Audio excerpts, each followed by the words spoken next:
शिव शिव सर्वेश्वराय शम्भो शम्भो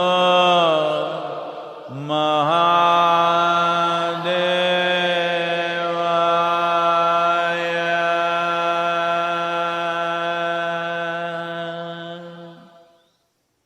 योग योग योगेश्वराय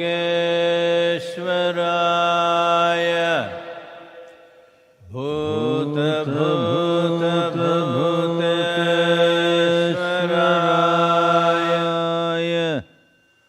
काल काल कालेश्वराय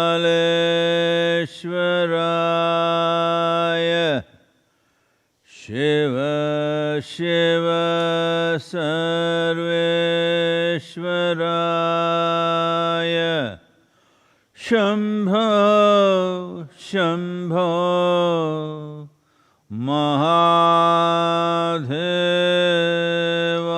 महादेवाय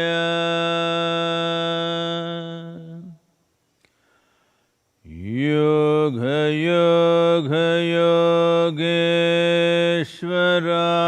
योगेश्वराय भूत भूत भूतेश्वराय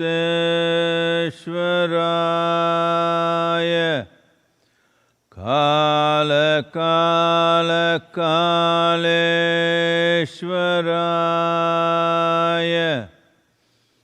शिव शिव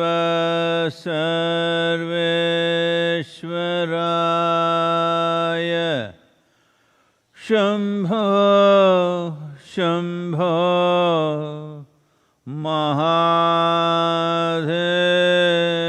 महादेवाय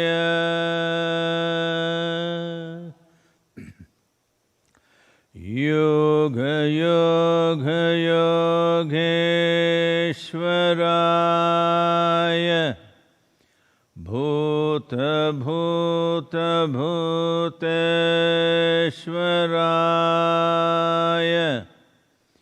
काल काल कालेश्वराय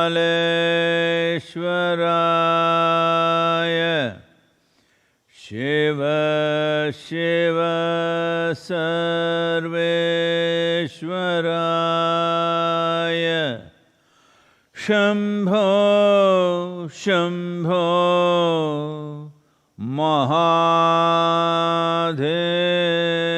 महादेवाय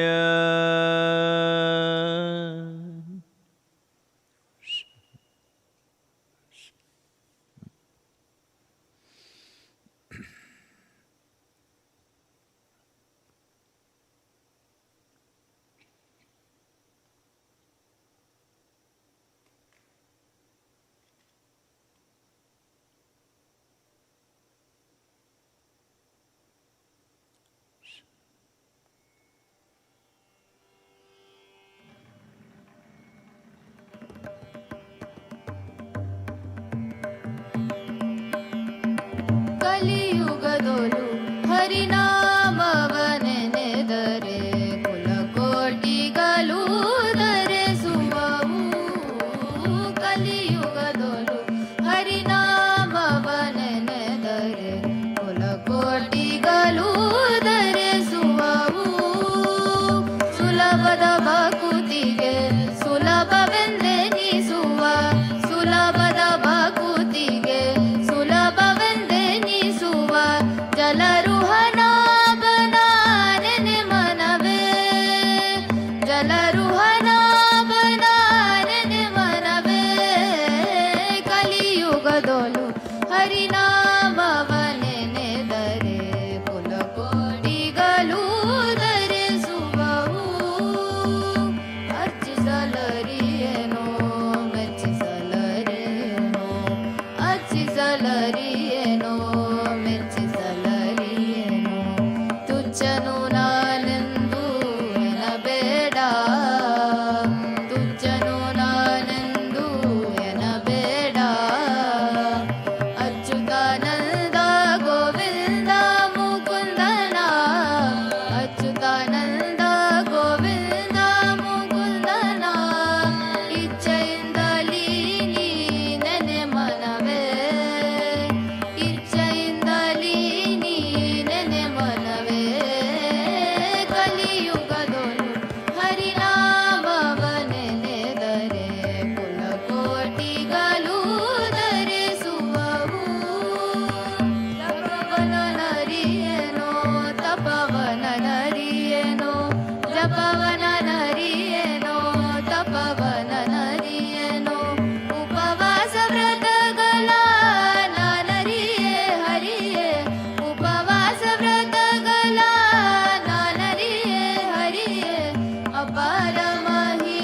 श्री पुरंदर विठ्ठलना अपार महिमा श्री पुरंदर विठ्ठलना उपाय दलीनने मनवे उपाय दलीनने मनवे कलियुग दोलू हरिनामवने दरे कुल कोटि गलू दरे सुवाऊ कुल कोटि गलू दरे सुवाऊ कुल कोटि गलू दरे सुवाऊ.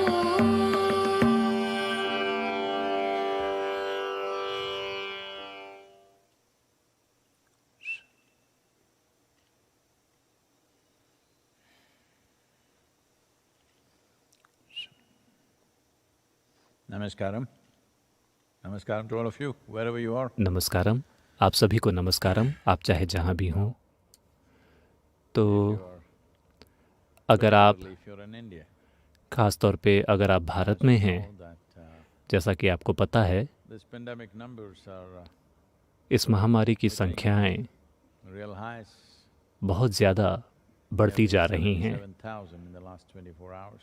पिछले 24 घंटों में करीब 77,000 नए केसेस हुए हैं. 1,000 से ज़्यादा मौतें हुई हैं. कई रूपों में देखा जाए तो मेरे ख्याल से ये दुनिया में सबसे आगे है जहाँ तक संख्याओं की बात है. ऐसा शायद इसलिए भी हो क्योंकि अब 10 लाख से ज़्यादा टेस्ट हर रोज़ हो रहे हैं. लेकिन इसमें अच्छी बात यह है कि जो लोग ठीक हो रहे हैं उनकी संख्या बहुत अच्छी है. लेकिन चुनौती सिर्फ मौत की नहीं है. चुनौती है बीमारी की जो शायद बनी रहे. मानसिक संघर्ष जिनसे होकर लोग गुजर रहे हैं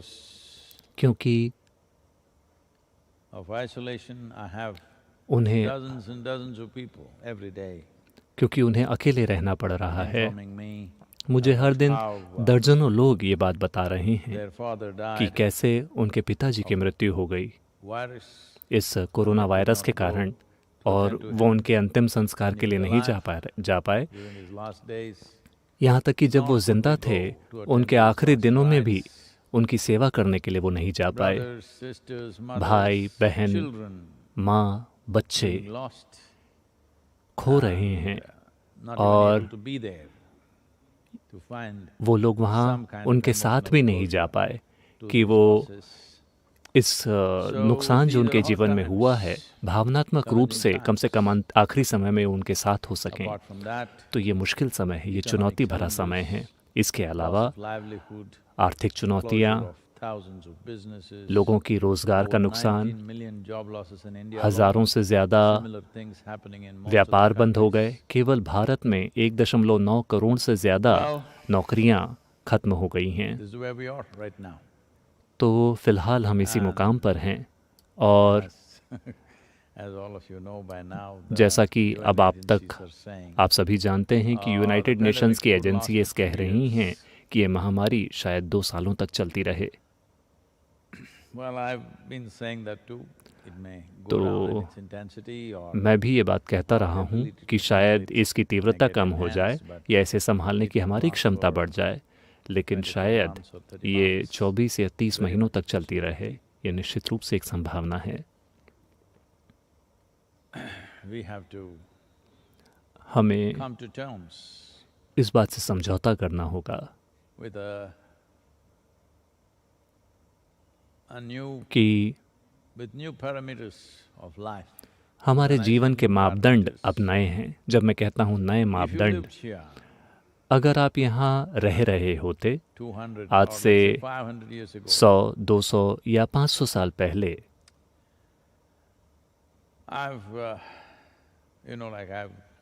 जैसा कि मैं उस समय मौजूद था जब मेरी परदादी अपनी सहेलियों से बात कर रही थीं जिनकी उम्र भी लगभग वैसी ही थी या वो उनसे थोड़ी छोटी थीं.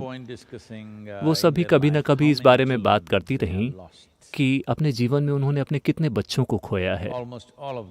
उनमें से लगभग हर किसी ने अपने पति को तो दफना ही दिया था। They did, but मैं ये नहीं कह रहा हूं कि उन्होंने दफनाया था, लेकिन they attended to their death.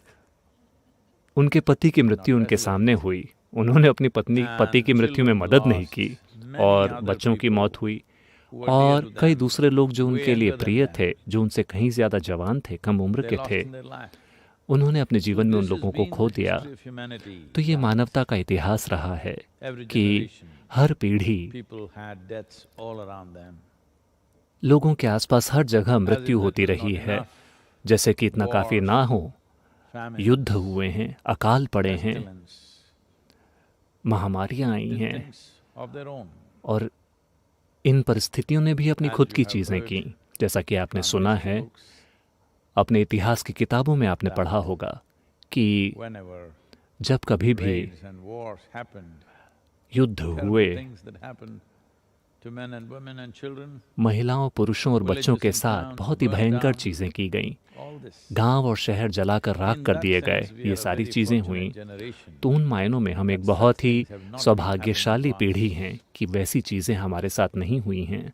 I know if I say this, I will मुझे be पता very है कि अगर मैं unpopular. ऐसा कहता हूं तो मैं बड़ा But you know, अलोकप्रिय हो जाऊंगा, लेकिन मैं इसके लिए जाना चाहता हूं कि मैं अलोकप्रिय चीजें कहता हूं जिसे कुछ समय के बाद स्वीकार कर लिया जाएगा। In that sense, as a generation of तो people, उन मायनों में लोगों की एक the पीढ़ी hit के that रूप we are में, taking in terms of this pandemic, इस महामारी के रूप में हमें जो चोट पहुंच रही है वो वास्तव में एक well, immediately if you हल्की get चोट है। emotional, how can you say this? I lost अगर तुरंत somebody आप dear to गुस्सा me, हो I रहे lost हैं my कि आप friend, ऐसा I क्यों lost my आप business. कैसे ऐसा कह I know सकते हैं, that. मैंने अपने I'm दोस्त very को खो दिया, अपने परिवार sympathetic वालों to को that. खो दिया, मुझे But वो सब पता है, मुझे उन just चीज़ों look के बारे में back पूरी सहानुभूति है। 8 लेकिन years ago, बस पीछे पलट कर World War देखिए, II, 80 साल पहले what those people द्वितीय went विश्व युद्ध के दौरान we उन have लोगों not ने seen जिन anything चीज़ों को like that. झेला, हमने वैसी We have कोई भी not चीज़ seen नहीं such देखी है। horrors. हमें उस तरह की भयंकर परिस्थितियों But का they सामना नहीं कर survived. पड़ रहा है, They came out of it लेकिन वे strong, जिंदा रहे। created वो उससे nations, बाहर built निकले cities और भी back, ज्यादा मजबूत होकर उन्होंने राष्ट्रों का निर्माण किया, almost शहरों को like फिर it से did not बनाया, happen. लगभग ऐसा Today, कि if you अब travel लगता to ही नहीं कि Europe, ऐसा which कोई was युद्ध हुआ होगा। the heart आज of अगर आप World यूरोप War जाते II हैं, or World War जो I, कि द्वितीय या प्रथम you विश्व don't युद्ध see का sign of केंद्र war. था, आपको वहाँ युद्ध का कोई भी चिन्ह This is what दिखाई नहीं human देगा। beings are capable of. इंसानों में ऐसी This is what क्षमता we है, must look at. हमें इसी पर गौर करना Because people चाहिए, are predicting क्योंकि लोग भविष्यवाणियां a कर रहे mental हैं health pandemic, कि suicide pandemic. मानसिक रोग की महामारी आएगी, आत्महत्या की Nobody महामारी आएगी। here is complaining or planning mental health मुझे उम्मीद है कि यहाँ पर of your pandemic menu. कोई आपके महामारी के मेन्यू के रूप में किसी मानसिक महामारी का कोई प्लानिंग नहीं कर रहा है, कम से कम आश्रम में, Fall into that. क्योंकि उस गड्ढे में गिरना बहुत आसान है, बहुत बहुत आसान All I है। have to do is withdraw मुझे from बस the इतना cosmos करना होगा कि मैं कोने में जाकर बैठ जाऊं और ये सोचना शुरू करूं कि सब कुछ गलत हो रहा है, कई सारी चीज़ें गलत हो रही हैं, लेकिन हम फिर भी जिंदा हैं, तो वास्तव में हमारे जीवन के साथ कुछ भी गलत नहीं है। Do not misunderstand social arrangements, सामाजिक व्यवस्थाओं को psychological and emotional, psychological and emotional मानसिक situations और भावनात्मक परिस्थितियों को जीवन समझने की गलती This ना is the करें। decor of life. ये जीवन की सजावटें Life is हैं। the decor. सजावटों के बिना Still on. जीवन अभी भी चालू है। So तो now that अब जबकि I'm मैं here in United States यहाँ अमेरिका में हूँ and travel doesn't look very attractive. और सफ़र करना बहुत अट्रैक्टिव नहीं लगता, Right now, किसी प्लेन के अंदर जाना मुझे लगता है भी करने के लिए सबसे बुरी चीज़ होगी। enough to swim back to India.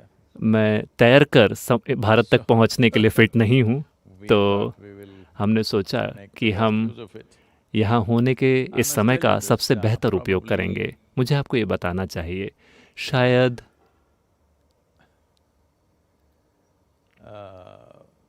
Probably 2000. शायद 2001 Or maybe 2000. या शायद सन 2000 में, 2001, I'm not very clear about. मुझे ठीक से याद नहीं है कि वो 2000 था या 2001 Post था। Dhyanalinga, when ध्यानलिंग की प्राण प्रतिष्ठा के बाद जब people were doubting whether I will live or not. लोग इस बारे में संदेह कर रहे थे कि मैं जिंदा बचूंगा कि नहीं, उस समय मैंने एक ब्रेक लिया और सेंटर हिल लेक के पास कुछ समय बिताया। हमारे एक साधक का वहाँ एक बड़ा सुंदर घर था और हमने वहाँ एक हफ्ता बिताया। मैं वहाँ ठीक होने की कोशिश कर रहा था और उस साथ ही मैं कुछ चीज़ें लिख भी रहा था, तो मुझे कुछ समय की ज़रूरत थी किसी ऐसी जगह में जहाँ पे ज़्यादा डिस्टरबेंस ना हो, जहाँ फ़ोन वगैरह काम ना करें। मुझे एक ऐसी जगह चाहिए थी जहाँ फ़ोन काम ना करते हों। तो इसके एक हिस्से के रूप में जब मैं वहाँ था, मैं चलते चलते जंगल के अंदर चला गया।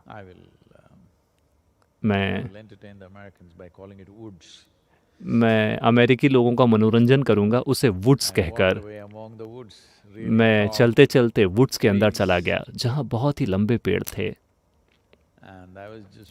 और मैं बस वहां चल रहा था और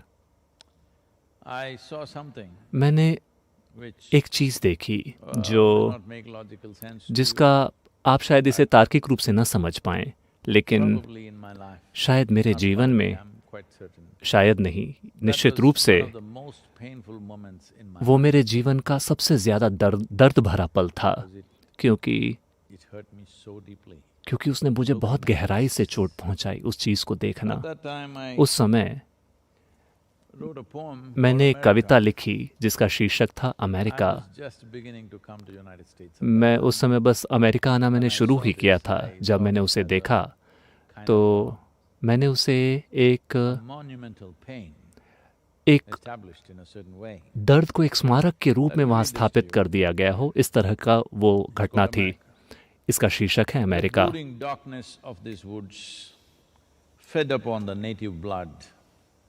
In the twisted tangle of the fallen wood, the spirit of the fallen Indian stood. O brothers, your identity a mistake. Those who oceans crossed did make, the greed for gold and land laid waste the spirit of wisdom and grace. The children of those who by murder did take are taintless of their forefathers' mistake. But those who lived, fed upon the milk of courage and pride, stand as spirits of defeat and shame. Oh, the murdered and the murderous, embrace me, let me set your spirits to rest. Well, since then I've been thinking… तो तब से मैं सोचता रहा हूँ कि हमें native American संस्कृति के बारे में थोड़ी खोज करनी चाहिए, उनकी आध्यात्मिकता, उनका तंत्र विज्ञान, उनके रीति रिवाज और उनकी संस्कृति। हमने कुछ इलाकों में कुछ सफ़र किए, लेकिन कभी भी ये यात्रा बहुत ही संपूर्ण नहीं थी। कभी भी हमने पर्याप्त ध्यान नहीं दिया उन चीज़ों पर। हालांकि कई अलग अलग तरीकों से, कई अलग अलग दिशाओं से ये प्रभाव मेरी ओर आया है, क्योंकि बहुत ही ज़्यादा व्यस्त स्केड्यूल की वजह से जब कभी भी मैं आता हूँ, कभी कभी तो एक ही दिन के अंदर मैं 3 अलग अलग शहरों में होता हूँ। वायरस ने हमें आराम दे दिया है। तो अब हम ये सोच रहे हैं कि हम ये करेंगे। हम सितंबर में किसी समय ये करेंगे कि चूंकि ये इस संस्कृति की प्रकृति है कि शायद आप में से लगभग सभी, हर कोई, खासकर दुनिया के इस हिस्से में कोई भी व्यक्ति ऐसा नहीं होगा जिन्होंने बॉब डिलन का गाना ना सुना हो, ब्लोइंग इन द विंड। वह ब्लोइंग इन द विंड ये नेटिव अमेरिकन संस्कृति से आता है, जहाँ हमेशा बात होती है बहती हुई हवा को महसूस करने की, अपने आसपास की चीज़ों को महसूस करने की। मैंने अतीत में इस बारे में बात की है, जब मैं कनाडा के एक खास हिस्से में था। हम गाड़ी चला रहे थे और देख रहे थे कि वहाँ का इलाका कैसा है। हम किसी खास जगह में नहीं जा रहे थे। हम करीब 150-200 मील की हमने बस यूं ही गाड़ी पे यात्रा की, और वहाँ पर एक बहुत ही पुराना पिकअप ट्रक था और एक महिला थी जो उसमें पेट्रोल भर रही थी उस ट्रक में, जो नेटिव अमेरिकन संस्कृति का एक हिस्सा थी, वहाँ की एक जनजाति का, और उनके पिता वहाँ थे, एक बुजुर्ग व्यक्ति। तो मैंने भी जाकर अपनी कार वहाँ पार्क की, गाड़ी में पेट्रोल भरने के लिए, और मैंने इस व्यक्ति को देखा और हमारी आंखें आपस में टकराईं। फिर उन्होंने कहा, भाई, हवाएं मुझे बता रही थीं कि आप आने वाले हैं, तो हम एक खास तरीके से एक दूसरे से जुड़े। तो उन मायनों में हवाओं के संपर्क में आए बिना, धरती के संपर्क में आए बिना आप वास्तव में इस संस्कृति को नहीं जान सकते। तो मैंने तय किया कि सितंबर के महीने में हम एक मोटरसाइकिल पर सवारी करेंगे और 16 से अमेरिका में 16 से ज़्यादा राज्यों की यात्रा करेंगे। शायद 10 से 11 हज़ार किलोमीटर से ज़्यादा की यात्रा होगी। है 6 से 6,500 मील की यात्रा, शायद ये इससे और भी ज़्यादा हो जाए। ये इस पर निर्भर करता है कि हम अलग अलग चीज़ों पर कितनी रुचि पैदा करते हैं, और इस पर भी निर्भर करता है कि वहाँ महसूस करने के लिए कितनी ज़्यादा चीज़ें बाकी हैं। तो हम केवल अतीत के बारे में ही जानकारी नहीं पाना चाहते, हम इस पर भी ध्यान लगाना चाहते हैं कि कैसे पिछले 200 सालों में लोगों ने एक नई सभ्यता स्थापित की, उसका विकास किया, उसका निर्माण किया। दुनिया में आज एक बहुत प्रमुख देश है, उनके संघर्ष, उनके युद्ध, उनकी चाहतें कि वो अपने जीवन में एक नई संभावना चाहते हैं, और ऐसी कई चीज़ें। मूल रूप से हम इंसानों पर ध्यान देना चाहते हैं, जिन्होंने इस धरती को वो बनाया जो वो आज है और जो वो पहले था। वह संस्कृति जिसे आप नेटिव अमेरिकन कहते हैं, वो बहुत पुरानी है।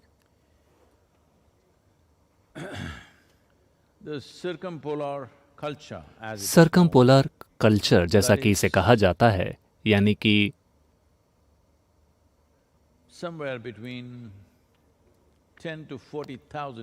10 से 40,000 साल पहले ये माइग्रेशन हुआ है केंद्रीय एशिया से, साइबेरिया से,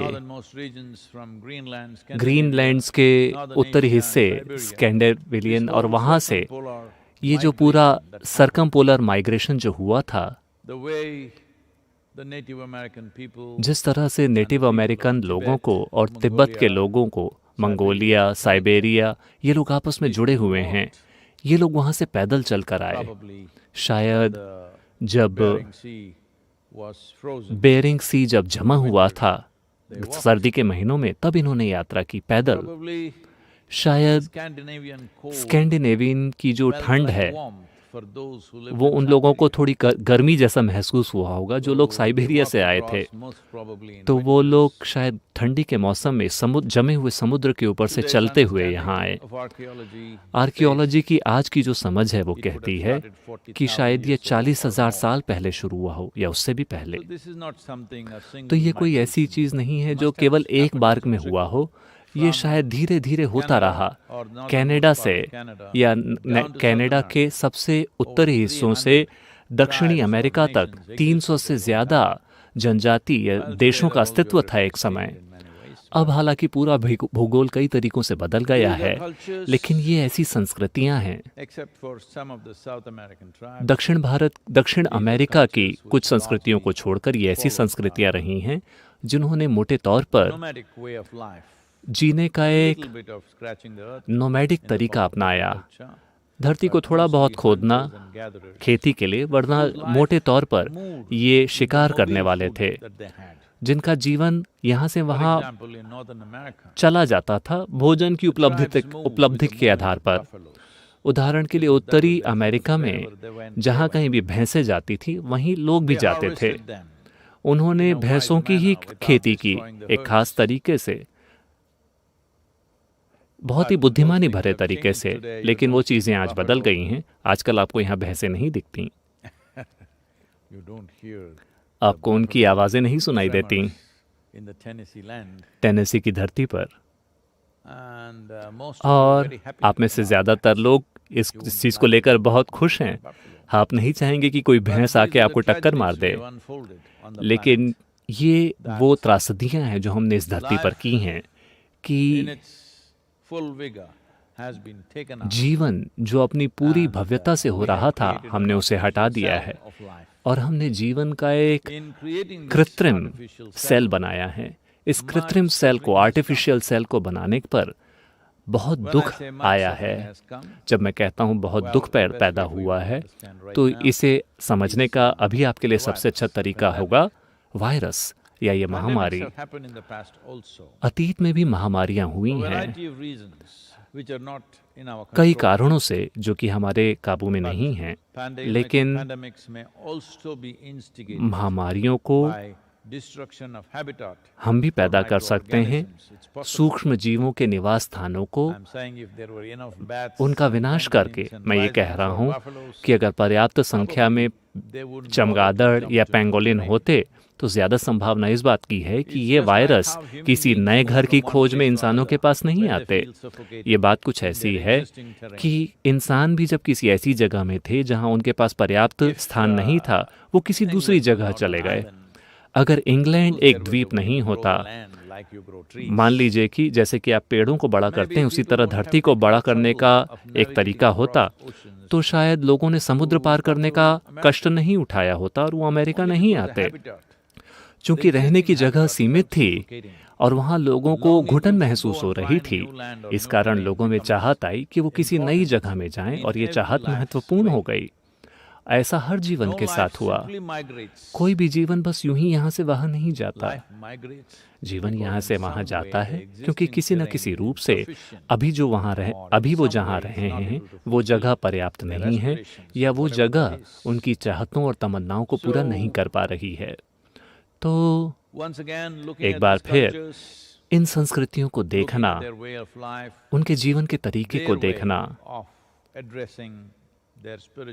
अपनी आध्यात्मिकता को उनका धर्म कैसा था, उनकी आध्यात्मिकता कैसी थी, इस पर गौर करना शायद दुनिया में बहुत महत्वपूर्ण बन जाए, क्योंकि लोगों को ये सिखाया गया था। ये सबसे ज़्यादा विनाशकारी विचार रहा है, स्वर्ग का विचार, क्योंकि लोगों को बताया गया कि कहीं और एक बेहतर जगह है। यहाँ पे हमने इस धरती को बंजर बना दिया। इन संस्कृतियों का एक महत्वपूर्ण हिस्सा ये है कि धरती खुद भगवान है, आसमान भगवान है, पानी और हवा भगवान है। इन चीज़ों को पेगनिज्म कहकर या जानवरों की पूजा करने के बारे में कहकर इन्हें नकार दिया गया। लेकिन ये महत्वपूर्ण है, एक पर्यावरणविद होने के बजाय आपको ये समझना होगा कि धरती ही भगवान है, क्योंकि अभी यही आपके जीवन का स्रोत है, आपके शरीर का स्रोत। आपका जो शरीर है वो धरती ही है। तो इसे वापस लेकर आना एक आधुनिक संदर्भ में, और सबसे बढ़कर अगर आप इन चीज़ों का अनुभव करना चाहते हैं तो आपको हवा और धरती के प्रति खुला होना होगा, क्योंकि हम ये यात्रा घोड़े के ऊपर नहीं कर सकते। हम मोटरसाइकिल पर जाएंगे, बहुत सारे लोग नहीं, बस इतने लोग कि पर्याप्त फोटोग्राफी की जा सके। हम शायद 2 हफ्ते या उससे कुछ ज़्यादा के लिए इसकी शूटिंग करेंगे। 10 या 11,000 किलोमीटर की यात्रा होगी ये सारी चीज़ें आप इन्हें ऑनलाइन देख पाएंगे। सोशल मीडिया में ये सब चलता रहेगा। छोटी छोटी क्लिप्स सोशल मीडिया पर आएंगी, और थोड़ी लंबे वीडियोस जो हैं वो सद्गुरु ऐप पर उपलब्ध होंगे। तो अगर आप इसे फॉलो करना चाहते हैं इस यात्रा के दौरान, जिसमें शायद 15 या 20 दिन लगेंगे,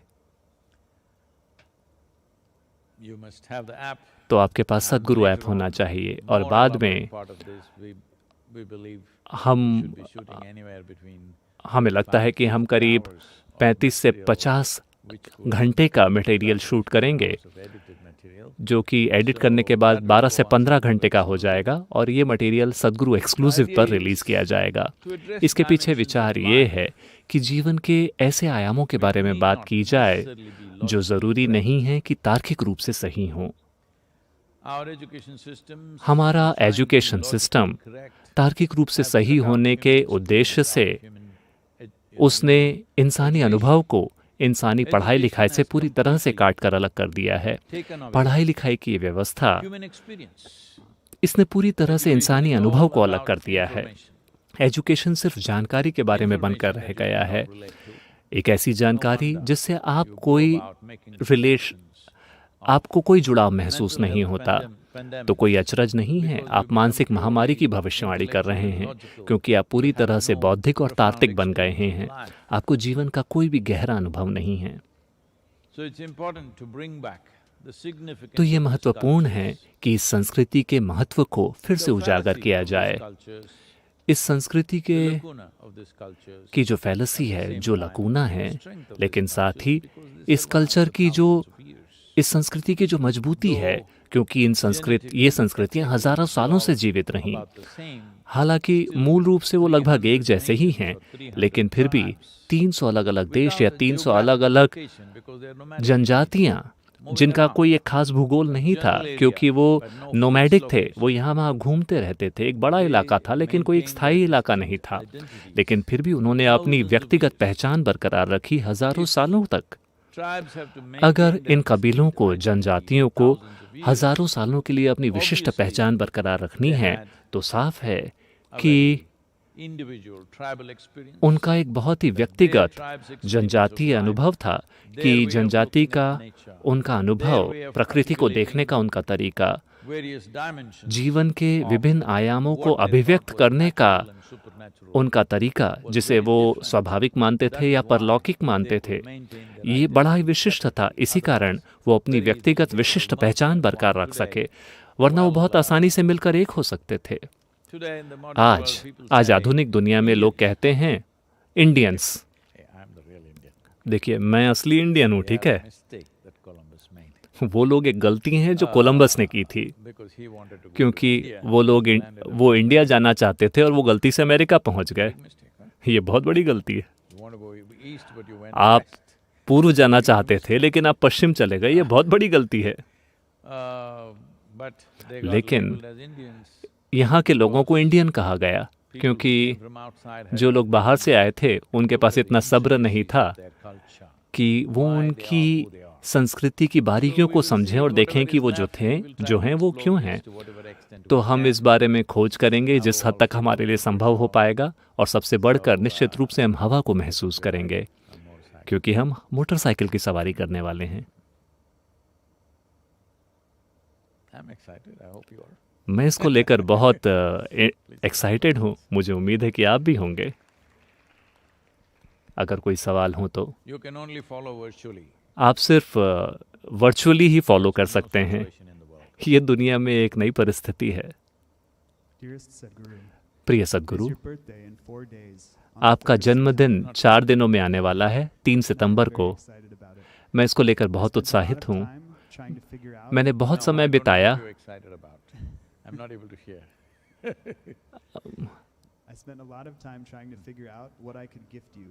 मैंने ये सोचते हुए बहुत समय बिताया कि मैं आपको क्या गिफ्ट दूं, लेकिन मुझे समझ नहीं आया।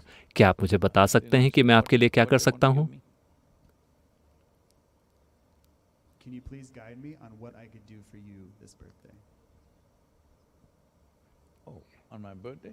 ओह, मेरे जन्मदिन के दिन आप क्या करना चाहते हैं? मैं पहले ही पैदा हो चुका हूँ।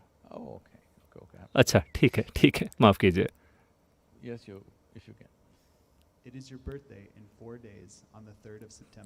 4 दिनों में आपका जन्मदिन आने वाला है और मैं इसे लेकर बहुत उत्साहित हूँ।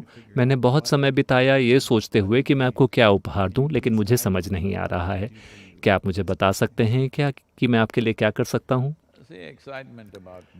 देखिए, जन्मदिन को लेकर जो उत्साह है वो तब होता है जब आप 16 या 18 के होते हैं, क्योंकि शायद आपको ड्राइविंग लाइसेंस मिल जाता है, आप खुद से गाड़ी चला सकते हैं। आप 18 के हो गए, इसलिए आपकी माँ आपसे नहीं पूछ सकती कि तुम कहाँ गए थे। कहाँ थे तुम? all this time because I'm 18. क्योंकि मैं 18 का हो गया हूँ। So those were exciting तो birthdays. Maybe at वो that time I birthday didn't even notice बहुत which was उत्साहित my थे। birthday. उस समय शायद मैंने इस पर ध्यान भी नहीं दिया कि किस दिन मेरा बर्थडे था, क्योंकि मैं कहीं पे तो रहा हूँगा और मुझे इस बात का ध्यान भी नहीं रहा होगा। अब Birthdays, beyond a जन्मदिन certain age is like a countdown.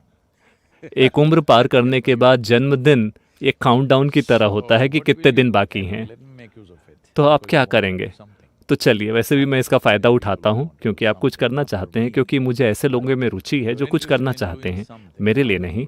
लेकिन अगर आप कुछ करना चाहते हैं और अब आपने सवाल पूछ ही लिया है, ये सवाल भारत से है कि यहाँ से है पता नहीं, ठीक है।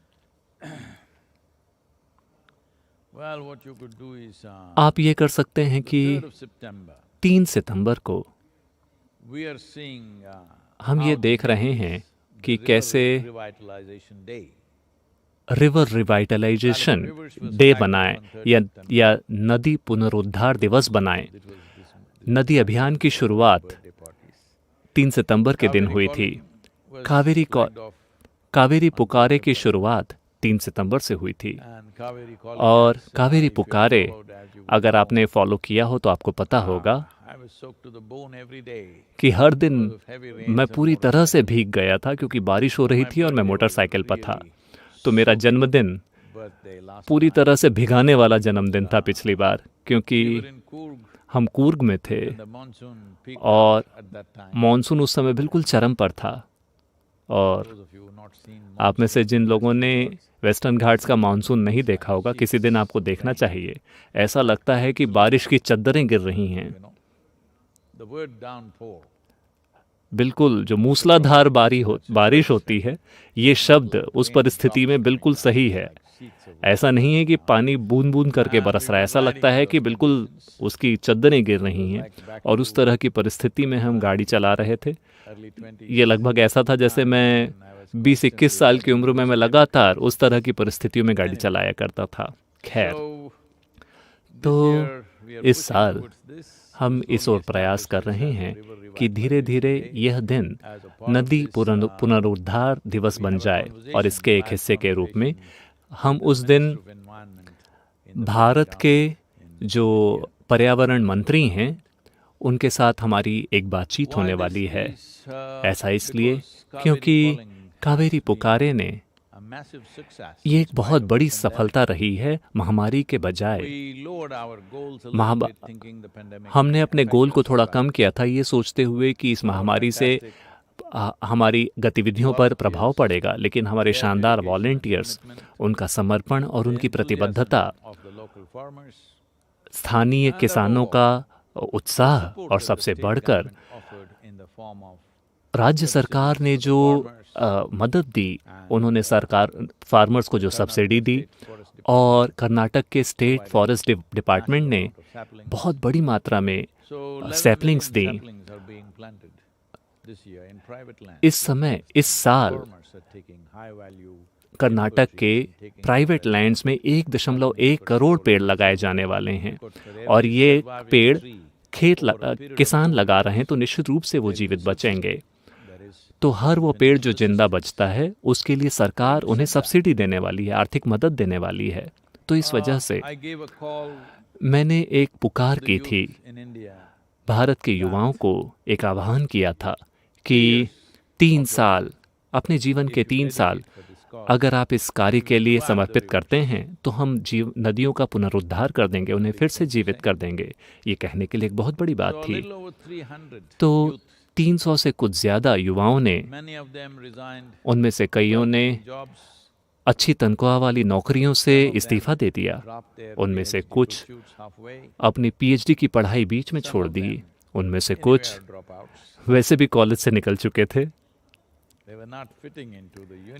वो यूनिवर्सिटी में फिट नहीं हो रहे थे, उन्हें अपने खुद के लिए एक यूनिवर्स की तलाश थी। तो 300 से कुछ ज़्यादा युवाओं ने अपना जीवन इस उद्देश्य के लिए 3 साल के लिए समर्पित किया।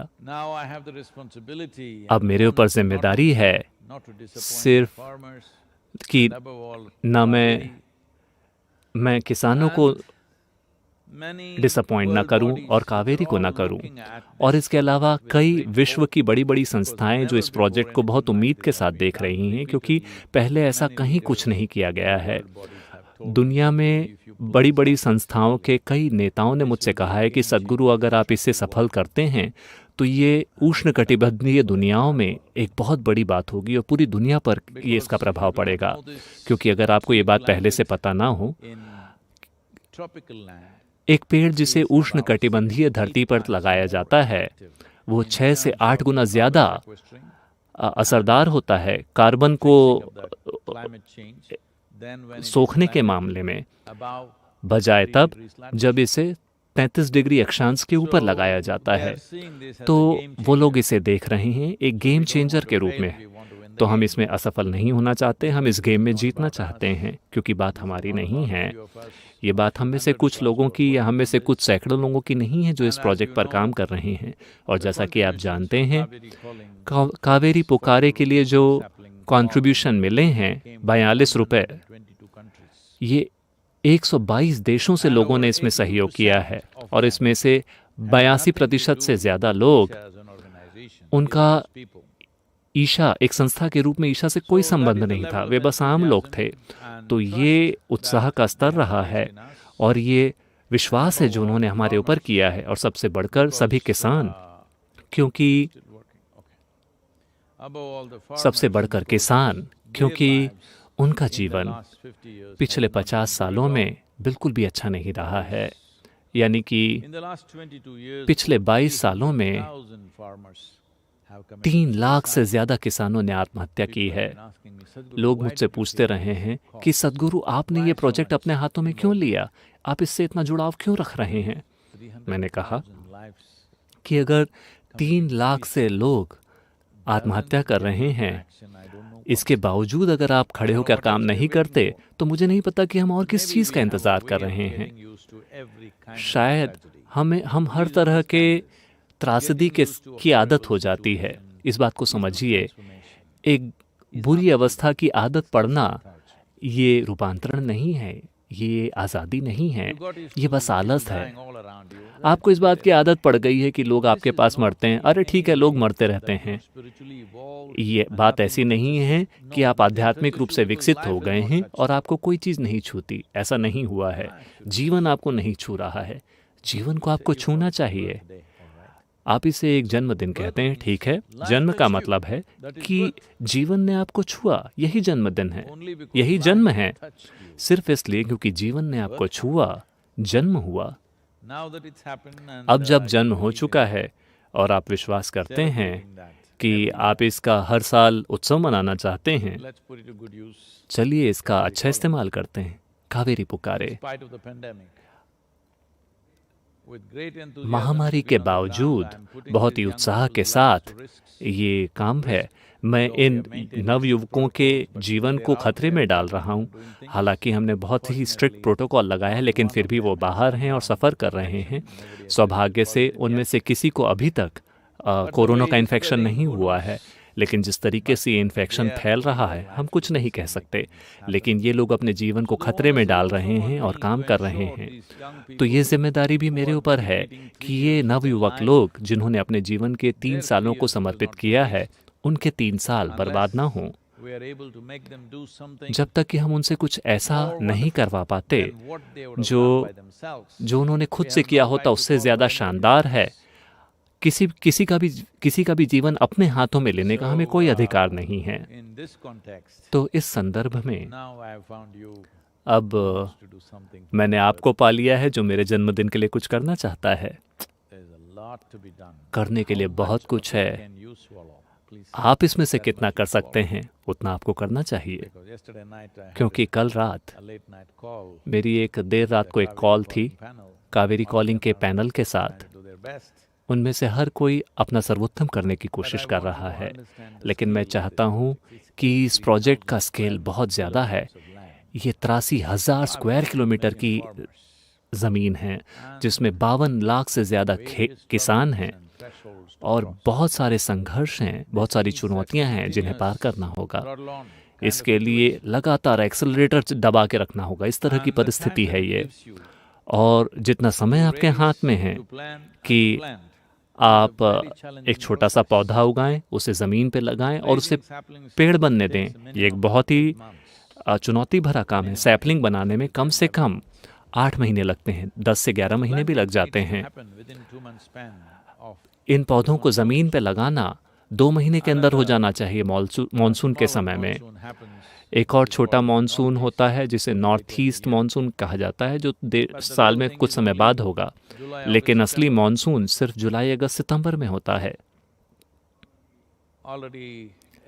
पहले ही 83 लाख सैपलिंग्स किसानों ने ले लिए हैं। इस बार मॉनसून थोड़ा देरी से आया है, तो ये 1.1 करोड़ सैपलिंग्स बहुत आसानी से चली जाएंगी। हम और भी कर सकते थे, लेकिन हमें महामारी की चिंता थी कि हम वास्तव में इतना कर पाएंगे कि नहीं कर पाएंगे, हम लोगों को प्रेरित कर पाएंगे कि नहीं, क्योंकि हम कई गांवों में खुद नहीं जा पाए जैसा कि हमारी योजना थी। प्लान ये था कि मैं खुद इन 2 राज्यों में सफ़र करूंगा और लोगों को प्रेरित करूंगा, लेकिन हम वो नहीं कर पाए। अब मोटे तौर पर हम टेक्नोलॉजी का प्रयोग कर रहे हैं, व्हाट्सएप ग्रुप के माध्यम से किसानों को प्रेरित करने की कोशिश कर रहे हैं, जो कि एक आसान काम नहीं है, लेकिन ये लोग इसे काफ़ी अच्छे तरीके से कर रहे हैं। आप में से हर एक जिसके दिल में जीवन के लिए कोई, देखिए, अगर जब आप जन्मदिन का उत्सव मनाते हैं, इसका मतलब है कि आपके अंदर जीवन के प्रति उत्सव की एक भावना है। अगर आपके अंदर जीवन के प्रति उत्सव की एक भावना है, फिर आपको ये करना चाहिए जिस भी हद तक आप कर सकें। ये मेरे लिए नहीं है कि मैं कहूँ कि आप इतना करें या उतना करें, लेकिन ये बार बार होते रहना चाहिए। आप में से हर कोई जो अभी हमारे साथ है इस दर्शन में, आप कुछ भी कीजिए।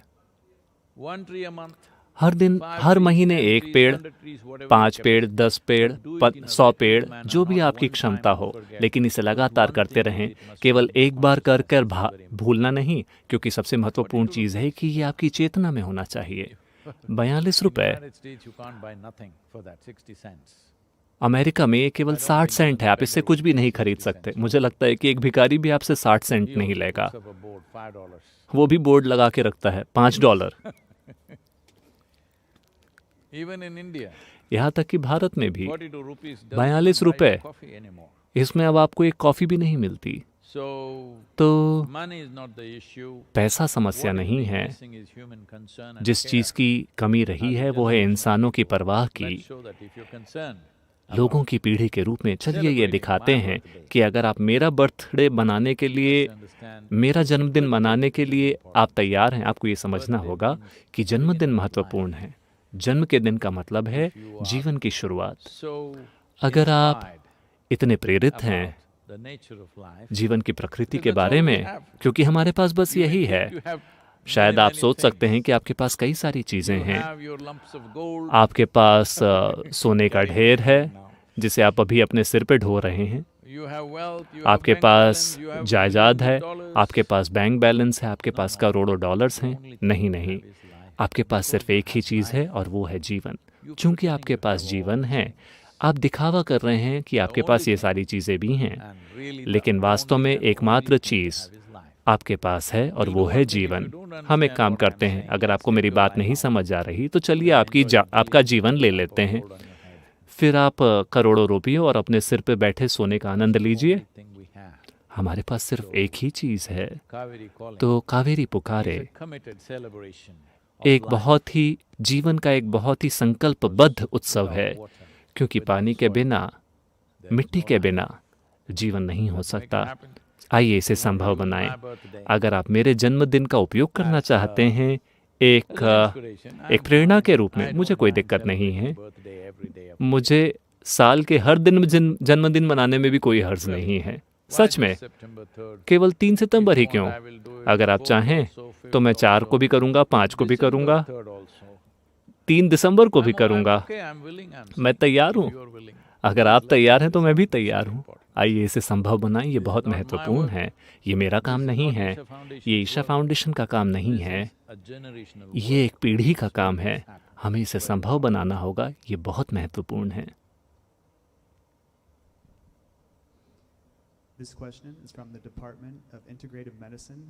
ये सवाल बेंगलोर निमहैम्स के डिपार्टमेंट ऑफ इंटीग्रेटेड मेडिसिन से आया है। नमस्कारम सद्गुरु। कभी कभू आध्यात्मिक अनुभवों के दौरान कभी कभी अहंकार का स्तर बहुत कम हो जाता है। जैसे कभी कभी रामकृष्ण परमहंस को महा पागल आदमी कहा जाता था क्योंकि वो माँ काली को देख पाते थे। तो हम एक पागल व्यक्ति और एक आध्यात्मिक रूप से विकसित व्यक्ति में अंतर कैसे पता करेंगे? और इसी तरह से कुछ लोग बिना किसी मार्गदर्शन के कुंडलिनी योग का अभ्यास करते हैं और अंततः उनका दिमाग टूट जाता है और वो मानसिक रोगी बन जाते हैं। तो पहली चीज ये है कि आप इस चीज में कैसे अंतर करेंगे, जो लोग आध्यात्मिक रूप से पागल हैं और जो लोग सामान्य रूप से पागल हैं।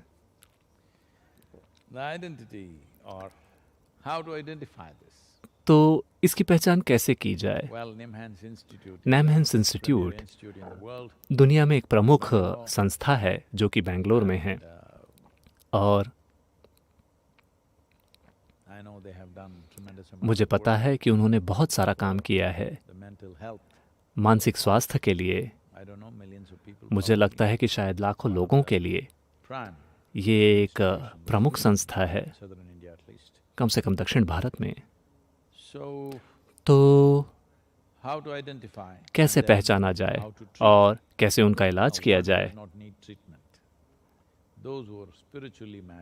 वो लोग जो आध्यात्मिक रूप से पागल हैं, उन्हें किसी इलाज की ज़रूरत नहीं है। उन्हें एक वैसा वातावरण चाहिए जहां वो अपने पागलपन को थोड़ा स्थापित कर सकें। अभी शायद उनका पागलपन थोड़ा हिला हुआ हो, उन्हें अपनी पागलपन में अच्छे से स्थापित होना होगा। चलिए इस शब्द पागलपन को समझते हैं। पागलपन का अर्थ है मूल रूप से कोई भी चीज जो, अगर कोई व्यक्ति कुछ ऐसी बात कहता है या कोई ऐसा काम करता है जो आपकी समझ में तार्किक रूप से ठीक नहीं है, तुरंत आप कहेंगे कि वो पागल है। तो कोई भी चीज जो आपकी समझ, जीवन के आपकी समझ में फिट नहीं होती, कोई भी ऐसी चीज जो आपकी तार्किक सीमाओं में फिट नहीं होती, वो पागलपन है आपकी समझ में। आप में से कई लोगों को लगता है कि आपके बच्चे पागल हैं। बच्चों को पता है कि आप पागल हैं। हाँ। तो आप पहचान कैसे करेंगे किसी ऐसे व्यक्ति को जो शायद आप अहंकार के विलीन होने की बात कर रहे हैं? ठीक है, अगर आप उस तरह से ही इसे देखना चाहें। मूल रूप से वह व्यक्ति जो आध्यात्मिक मार्ग पर है, वो दूसरे व्यक्ति को पागल इसलिए दिखता है क्योंकि उसके अंदर एक तरह की लापरवाही, एक तरह की बेफिक्री होती है। जो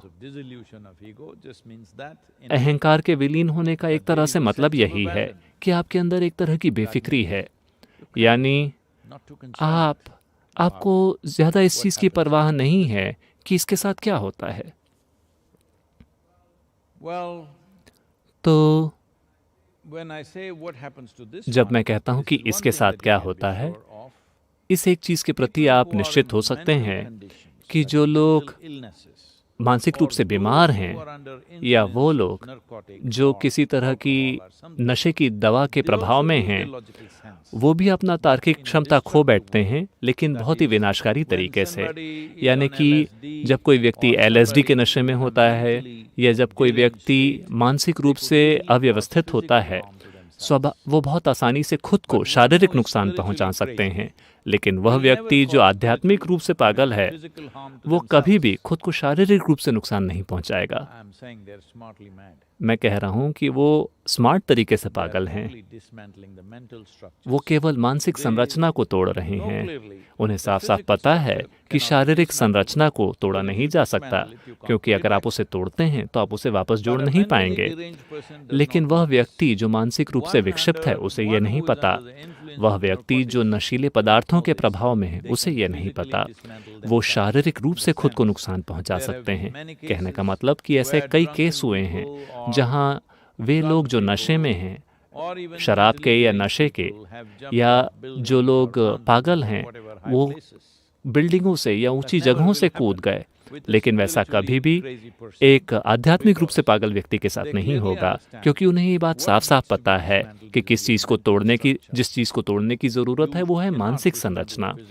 आप शारीरिक संरचना को नहीं तोड़ सकते, क्योंकि अगर आप इसे तोड़ते हैं तो आप इसे वापस जोड़ नहीं सकते। तो ये एक चिन्ह है। जब ऐसा कोई भी चिन्ह ना हो कि कोई व्यक्ति खुद को शारीरिक रूप से नुकसान पहुंचाना चाहता हो, तो ये एक चिन्ह है। दूसरी बात यह है कि जब वो व्यक्ति मानसिक रूप से विक्षिप्त होता है तो पहली चीज़ तो यह है कि वो स्थिर नहीं बैठ सकता। लेकिन वो व्यक्ति जो आध्यात्मिक रूप से पागल है, अगर आप उन्हें स्थिर होकर बैठने के लिए कहते हैं तो वो घंटों तक स्थिर बैठे रहेंगे। तो ये दो चीज़ें मार्गदर्शन दे सकती हैं। अगर आप किसी व्यक्ति को बस यूं ही आंखें बंद करके स्थिर होकर बैठने के लिए कहते हैं तो ऐसा उस व्यक्ति के लिए संभव नहीं होगा जो मानसिक रूप से विक्षिप्त है या मानसिक रूप से असंतुलन की अवस्था में है। स्थिर होकर बैठना, आंखें बंद करना उसके लिए संभव नहीं होगा। लेकिन आध्यात्मिक पागलपन से बचना भी बेहतर है, क्योंकि फिर आपको एक ऐसा वातावरण चाहिए होगा जहाँ पे परवाह करने वाले लोग हों, जिन्हें पता हो कि आपके साथ क्या हो रहा है, और वो आपके पास एक सुरक्षात्मक वातावरण बनाएंगे। तो आध्यात्मिक रूप से पागल होना वो दिन अब चले गए। आपको बस अपने दिमाग में हल्का सा पागल होना होगा, लेकिन दुनिया में आपको बहुत ही समझदार और संतुलित होना होगा, वरना ये काम नहीं करेगा, क्योंकि अब वैसा वातावरण मौजूद नहीं है। आजकल यहाँ भी लोग इन चीज़ों को स्वीकार नहीं करते हैं। तो हम कैसे इन लोगों का इलाज कर सकते हैं? तो अगर कोई आध्यात्मिक रूप से विकास कर रहा है और अपने विकास के किसी खास पल में अगर ऐसा लगता है कि वो थोड़े हिले हुए हैं, तो कृपया उनका इलाज न करें, क्योंकि इलाज का मतलब है आप क्या इलाज देंगे? आमतौर पर इलाज ये होता है कि आप उनको सीडेट कर देते हैं, जीवन को नीचे कर देते हैं। नहीं, ये सही तरीका नहीं है। निश्चित रूप से इसे संभालने का ये सही तरीका नहीं है। मुझे आपको ये बताना चाहिए, ये कई साल पहले हुआ था।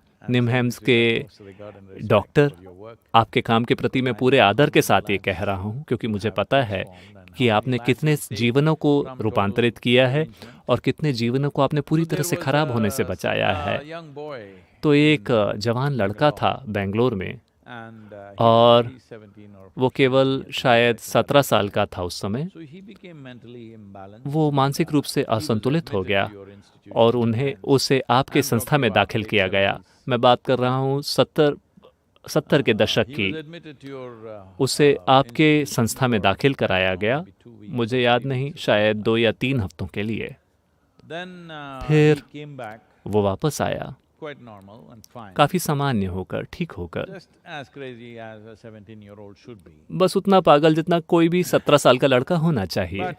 लेकिन वहाँ के जो स्थानीय लड़के थे वो उसे छोड़ते नहीं थे। वो कहते रहे, अरे तुम निमहैम्स होके आए, तुम पागल हो। क्योंकि कर्नाटक में आमतौर पर जिन लोगों को निमहैम्स के बारे में पता है, अगर वो किसी का अपमान करना चाहते हैं, वो लोग कहते हैं, अरे ये निमहैम्स का केस है, इसका मतलब है कि ये पागल हो गया है। तो वो इस लड़के को परेशान करते रहे कि तुम निमहैम्स में गए थे, तुम पागल हो।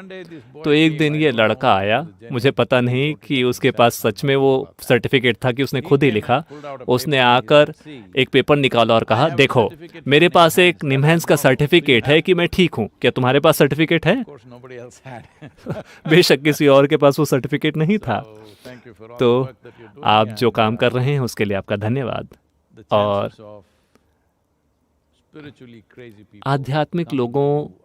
आध्यात्मिक रूप से पागल लोगों के आपके पास आने की संभावना बहुत कम है, जब तक कि एक बहुत ही ज़्यादा अग्रेसिव और उनके आसपास ऐसा वातावरण ही नहीं है कि जहां वो रह सकें और कोई पकड़कर उनके पास ले आ पाए, क्योंकि खुद से वो आपके पास नहीं आएंगे, क्योंकि उनको इससे कोई दुख नहीं हो रहा है। लेकिन हो सकता है कि दूसरी तरह के लोग आपके पास आएं, ऐसे लोग जिन्होंने गैर जिम्मेदाराना तरीके से आध्यात्मिक अभ्यास किए, उदाहरण के लिए एक किताब पढ़कर या किसी और से आधे अधूरे निर्देश पाकर उन्होंने अपनी खुद की चीज़ें की और वो पागल हो गए। वो पागल हैं। देखिए, पागल होने के कई तरीके होते हैं।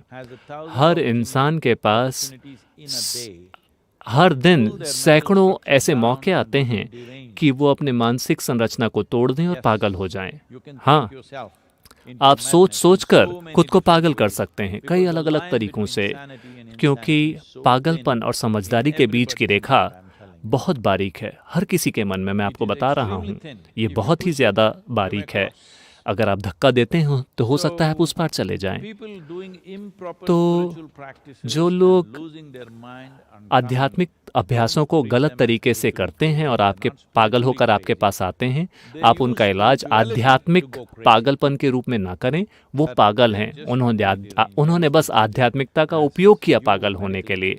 आप उनका इलाज उसी तरीके से करें जिस तरीके से मेडिकल साइंस के आधार पर आपको लगता है कि उनके असंतुलन के लिए क्या सबसे अच्छा इलाज होगा। तो बेफिक्री की अवस्था में होना और लोग ये गलत मान लें कि आप पागल हैं, वो अलग बात है।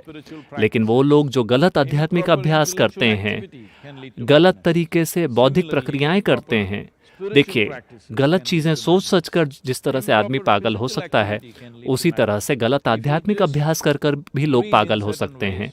गलत शारीरिक काम करके भी आप पागल हो सकते हैं। अगर आप गलत तरीके से सांस लेते हैं तो आप पागल हो सकते हैं। इसके भी तरीके हैं। अभी मैं उसका निर्देश नहीं दूंगा, ये उसके समय नहीं है। हम इस बारे में इतनी सावधानी इसलिए देते हैं कि कैसे सांस लेनी चाहिए। हम घंटों बिताते हैं आपको सिर्फ ये सिखाने के लिए कि सांस लेने के सरल तरीके क्या हैं, क्योंकि हमारी सांस, हम कैसे सांस लेते हैं और हम अपने भौतिक शरीर को किस तरीके से हिलाते हैं, ये हमारी केमिकल अस्तित्व को, उसकी प्रकृति को तय करता है। हमारी केमिस्ट्री की जो प्रकृति है, जैसे कि डॉक्टर के रूप में आप जानते हैं, निश्चित रूप से ये हमारी मानसिक अवस्था को तय करता है कि हम पागल हैं या समझदार हैं। समाज में कम से कम मेडिकली हो सकता है इस तरह की कोई क्लियर कट ब्रांडिंग ना हो कि कौन व्यक्ति समझदार है, कौन पागल है। सवाल केवल इतना है कि कुछ लोग सामाजिक रूप से स्वीकार्य पागलपन की अवस्था में हैं, कुछ लोग उसके बाहर चले गए हैं। तो क्या पागलपन है, क्या पागलपन नहीं है?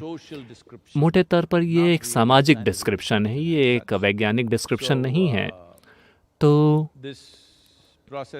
यह प्रक्रिया लोगों का इलाज करने की, उनकी समस्याओं के आधार पर या उनकी पीड़ा के आधार पर, ये आपके हाथों में है।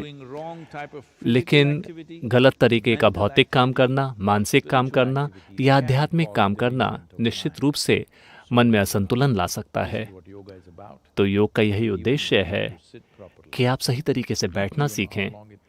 आपको पता है इसमें कितना समय लगता है लोगों को ये समझाने में कि कैसे ठीक से बैठा जाए। ये अविश्वसनीय है। तथाकथित पढ़े लिखे और बौद्धिक रूप से सतर्क लोग, उन्हें ये समझाने में बहुत समय लगता है कि कैसे बैठना चाहिए, कैसे सांस लेनी चाहिए। इसमें और भी कहीं ज़्यादा साल लगते हैं। अपनी मानसिक संरचना को कैसे रखा जाए, वो एक दूसरा ही आयाम है। तो मेडिकल प्रोफेशनल्स के रूप में जो उस इलाके में काम कर रहे हैं, हम आपके साथ काम करना चाहेंगे। लेकिन मुझे लगता है कि आप खुद ये कर सकते हैं कि कैसे कुछ ऐसे आयाम, योगिक संस्कृति के कुछ आयाम दुनिया के एजुकेशन सिस्टम में लेकर आए जाएं। ये सबसे ज़्यादा महत्वपूर्ण है। यानी कि अगर आप चाहते हैं कि कम लोग आपके पास आएं इन तरह की संस्थाओं में, ताकि इन तरह की संस्थाओं को केवल उन लोगों के लिए रखा जाए जिनको इसकी सबसे ज़्यादा ज़रूरत है, ताकि हर कोई वहाँ आकर वहाँ की जगह ना घेरे। अगर ऐसा होना है, ताकि जिन लोगों को वास्तव में इसकी ज़रूरत है वो पहुँचकर वहाँ उच्च स्तर की ट्रीटमेंट प्राप्त कर सकें। समय पूरा हो गया। तो those of you आप में से वो लोग जो virtually, I'm saying this again, मैं फिर से कह रहा हूँ, वर्चुअली हमें फॉलो करने वाले हैं इस यात्रा के दौरान जो पूरे अमेरिका में होगी। हम ये सीरीज़ कर रहे हैं क्योंकि काफ़ी समय से ये बात मेरे मन में रही है कि हमें दुनिया की अलग अलग संस्कृतियों में जो आध्यात्मिक प्रक्रियाएं रही हैं उनकी खोज करनी चाहिए। वहाँ की जनजातियाँ और अलग अलग तरह के लोग जो इस धरती पर रहे हैं, उनके पास अलग अलग तरीके रहे हैं उसी चीज़ तक पहुँचने के। तो हम इसे कह रहे हैं of motorcycles and a mistake, क्योंकि हम अमेरिका पर ही नहीं रुकेंगे, हम और आगे जाएंगे। और कल ओणम त्योहार है सभी मलयाली लोगों के लिए, केरला के लोगों के लिए। मेरा पुदुवर्षा असम शंगल, मुझे उम्मीद है कि मैंने ठीक कहा हो, क्योंकि मैंने ये करीब 35 साल पहले सीखा था। मैंने इस शब्द का प्रयोग नहीं किया। पुदुवर्षा असम शंगल, मेरे ख्याल से मैं सही कह रहा हूँ। खैर, आपको पता है मेरा दिल आपके साथ है और ये मेरी इच्छा है, भले ही मैंने इसका उच्चारण गलत किया हो। नमस्कारम। मैं अपने जीवन में एक ऐसे मुकाम पर पहुंच गया हूँ, मैं ये देख रहा हूँ कि कैसे जो कुछ भी कहा जा सकता है, जिस भी चीज़ को किसी तरीके से डेमोन्स्ट्रेट किया जा सकता है, हम उसे रिकॉर्ड करके बाहर लाना चाहते हैं ताकि भविष्य के लोग इसे देख सकें। मैं इसे केवल उन लोगों के लिए रिलीज़ करना चाहते हैं जो वास्तव में इसे जानना चाहते हैं, क्योंकि जीवन के कई अलग अलग आयाम उनकी खोज की गई है, शायद सामाजिक बारीकियों को ध्यान में रखे बिना। रहस्यवाद के आध्यात्मिक प्रक्रिया के कई आयाम और खुद गुरु के कई आयाम खोजे गए हैं। ये मटेरियल या ये सामग्री, ये ऐसी चीज़ें हैं जिनके बारे में हमने बात की है बहुत करीबी लोगों के साथ, अपने ईशांगों के साथ, ब्रह्मचारियों के साथ, कई प्राण प्रतिष्ठा की प्रक्रियाओं के दौरान छोटे छोटे समूहों में। लेकिन ये ऐसी चीज़ें हैं जिसमें बहुत ही महत्वपूर्ण बातें हैं। बहुत सारा मसाला है, बहुत सारा मसाला है इसमें।